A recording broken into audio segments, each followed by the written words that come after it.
ହିଞ୍ଜିଳିକାଟୁ ସ୍ୱୟଂ ଶାସିତ ବିଜ୍ଞାନ ମହାବିଦ୍ୟାଳୟରେ ଓଡ଼ିଆ ଭାଷା ସାହିତ୍ୟ ବିଭାଗ ତରଫରୁ ଏକ ଦିବସୀୟ ଜାତୀୟ ପାଠଚକ୍ର ଅନୁଷ୍ଠିତ ହୋଇଯାଇଛି। ଏଥିରେ ମହାବିଦ୍ୟାଳୟର ଅଧ୍ୟକ୍ଷ ପ୍ରଫେସର ଅରୁଣ କୁମାର ଖାରଙ୍ଗା ସଭାପତିତ୍ୱ କରିଥିଲେ। ଏହାର ଶୀର୍ଷକ ଥିଲା ସ୍ୱାଧୀନତା ପରବର୍ତ୍ତୀ ଓଡ଼ିଆ କଥା ସାହିତ୍ୟ। ଏଥିରେ ବ୍ରହ୍ମପୁର ବିଶ୍ୱବିଦ୍ୟାଳୟର କୁଳପତି ପ୍ରଫେସର ଡକ୍ଟର ଗୀତାଞ୍ଜଳି ଦାସ ପାଠଚକ୍ରକୁ ଉଦ୍ଘାଟନ କରିଥିଲେ। ମୁଖ୍ୟ ଅତିଥି ଭାବେ ଉତ୍କଳ ସଂସ୍କୃତି ବିଶ୍ୱବିଦ୍ୟାଳୟ ଭୁବନେଶ୍ୱର କୁଳପତି ପ୍ରଫେସର ଡକ୍ଟର ପ୍ରସନ୍ନ କୁମାର ସ୍ୱାଇଁ ଯୋଗଦେଇ ତାଙ୍କ ବକ୍ତବ୍ୟରେ ସ୍ୱାଧୀନତା ପରବର୍ତ୍ତୀ ମଣିଷର ଜୀବନ ଚିତ୍ର କିପରି ବଦଳିଛି ଏବଂ ତାହା କିପରି କଥା ସାହିତ୍ୟରେ ପ୍ରସ୍ଫୁଟିତ ହୋଇଛି ସେ ସମ୍ପର୍କରେ ଆଲୋଚନା କରିଥିଲେ। ମୁଖ୍ୟ ବକ୍ତା ଭାବେ ବିଶ୍ୱଭାରତୀ ଶାନ୍ତି ନିକେତନ ବିଶ୍ୱବିଦ୍ୟାଳୟ ପଶ୍ଚିମବଙ୍ଗ ପ୍ରଫେସର ଡକ୍ଟର ଶରତ କୁମାର ଜେନା ଯୋଗଦାନ କରିଥିଲେ।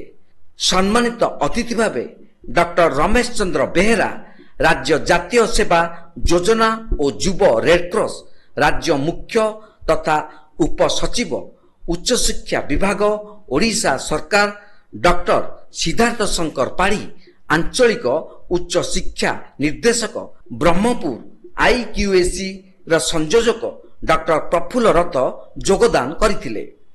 ଭିତ୍ତି ପ୍ରବନ୍ଧ ପାଠକ ରୂପେ ଡକ୍ଟର ହୃଷିକେଶ ପଣ୍ଡା ଯୋଗ ଦେଇଥିଲେ।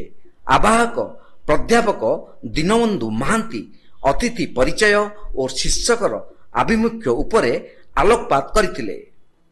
ଅଧ୍ୟାପିକା ଡକ୍ଟର ସଙ୍ଗୀତା ମିଶ୍ର ଅତିଥିଙ୍କୁ ସ୍ୱାଗତ କରିବା ବେଳେ ଅଧ୍ୟାପକ ଅନିଲ ପାତ୍ର ଧନ୍ୟବାଦ ଅର୍ପଣ କରିଥିଲେ। ପ୍ରଥମ ଓ ଦ୍ୱିତୀୟ ଅଧିବେଶନରେ ପ୍ରାକ୍ତନ ଅଧ୍ୟକ୍ଷ ଡକ୍ଟର ଲମ୍ବୋଦର ପାଣିଗ୍ରାହୀ ସଭାପତିତ୍ୱ କରିଥିବା ବେଳେ ମୁଖ୍ୟ ଅତିଥି ଭାବେ ଡକ୍ଟର କୁଳମଣି ଓଝା ଉପସଚିବ ମାଧ୍ୟମିକ ଶିକ୍ଷା ପରିଷଦ ଯୋଗଦାନ କରିଥିଲେ। ପ୍ରବନ୍ଧ ପାଠକ ରୂପେ ପ୍ରଥମ ଓ ଦ୍ୱିତୀୟ ଅଧିବେଶନରେ ସଞ୍ଜୟ କୁମାର ପଣ୍ଡା, ଅଶୋକ କୁମାର ପଣ୍ଡା, ଡକ୍ଟର ବନମାଳୀ ପାଣିଗ୍ରାହୀ, ଡକ୍ଟର ରାଜେନ୍ଦ୍ର କୁମାର ତ୍ରିପାଠୀ, ଅଧ୍ୟାପକ ଧର୍ମେନ୍ଦ୍ରନାଥ ପାତ୍ର, ଅଧ୍ୟାପିକା ସସ୍ମିତା ଲୋହର, ଅଧ୍ୟାପିକା ଗୀତାରାଣୀ ବିଶୋଇ, ସ୍ନାତକ ଛାତ୍ର କାହ୍ନୁଚରଣ ପାତ୍ର ଏବଂ ସ୍ନାତକୋତ୍ତର ଛାତ୍ର ରାଜେଶ କୁମାର ପାତ୍ର ପ୍ରବନ୍ଧ ପାଠ କରିଥିଲେ। ଅଧ୍ୟାପିକା ଭାରତୀ ବା ସାହୁ ଅତିଥି ସ୍ୱାଗତ କରିଥିବା ବେଳେ ଅଧ୍ୟାପକ ସୁଦର୍ଶନ ରହିତ ଅତିଥି ପରିଚୟ ପ୍ରଦାନ କରିଥିଲେ। ପରିଶେଷରେ ଉଦ୍ଯାପନୀ ଉତ୍ସବରେ ଅଧ୍ୟକ୍ଷ ପ୍ରଫେସର ଅରୁଣ କୁମାର ଖାରଙ୍ଗା ସଭାପତିତ୍ୱରେ ମୁଖ୍ୟ ଅତିଥି ଭାବେ ପ୍ରାକ୍ତନ ଅଧ୍ୟକ୍ଷ କୃଷ୍ଣପ୍ରସାଦ ମହାପାତ୍ର ଯୋଗ ଦେଇଥିବା ବେଳେ ସମ୍ମାନିତ ଅତିଥି ରୂପେ ପ୍ରାଧ୍ୟାପକ ଡକ୍ଟର ପ୍ରଦୀପ ନନ୍ଦ ଏବଂ ଡକ୍ଟର କେଶବ ଷଡ଼ଙ୍ଗୀ ଯୋଗଦାନ କରିଥିଲେ। ଏଥିରେ ଅଧ୍ୟାପକ ଜଗନ୍ନାଥ ମହାପାତ୍ର ଧନ୍ୟବାଦ ଅର୍ପଣ କରିଥିଲେ।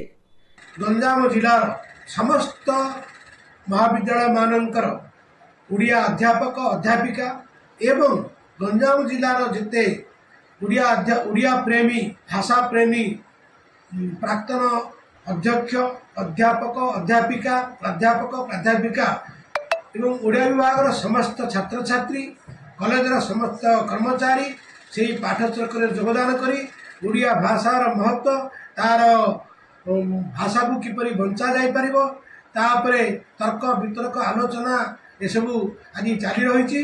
ଏଥିରେ ସମସ୍ତଙ୍କର ଏକ ଲକ୍ଷ୍ୟ ଥିଲା ଯେ ଆମେ ଆମ ଭାଷାକୁ କେମିତି ବଞ୍ଚେଇବା, ଆମ ଜାତିକୁ କେମିତି ବଞ୍ଚେଇବା, ନିଜେ କେମିତି ବଞ୍ଚିବା, ଓଡ଼ିଆ ଭାଷାକୁ ବିଶ୍ୱ ଦରବାରରେ ପରିଚୟ ସୃଷ୍ଟି କରାଇ ଏକ ସ୍ୱତନ୍ତ୍ର ରାଜ୍ୟର ମାନ୍ୟତା ବଜାୟ ରଖିବା, ଯେ ଓଡ଼ିଶାକୁ ସମସ୍ତେ ଜାଣନ୍ତୁ, ଓଡ଼ିଆକୁ ସମସ୍ତେ ଚିହ୍ନନ୍ତୁ, ଓଡ଼ିଆ ଭାଷାର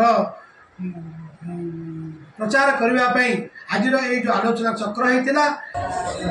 ସେ ଭିତରେ ରଙ୍ଗୋଲି କମ୍ପିଟିସନ୍ ହେଇସାରିଛି। ପିଲାମାନେ ବହୁତ ପାର୍ଟିସିପେଟ୍ କରିଛନ୍ତି, ବହୁତ ଖୁସି ବି ଲାଗୁଛି। ବହୁତ ପିଲା ରଙ୍ଗୋଲି ପେଣ୍ଟିଂରେ ମଧ୍ୟ କମ୍ପିଟିସନ୍ରେ ଭାଗ ନେଇଛନ୍ତି। ସମସ୍ତେ ପୁରା ଆଜି ଫୁଲ୍ ଦମ୍ରେ ଲାଗି ପଡ଼ିଛନ୍ତି ସୁଭଦ୍ରା ଯୋଜନା। ଆସିକା ହିଞ୍ଜିଳିକାଟରୁ ରଞ୍ଜନ କୁମାର ରାଉତଙ୍କ ରିପୋର୍ଟ, ତୀର୍ଥକ୍ଷେତ୍ର ଲାଇଭ୍।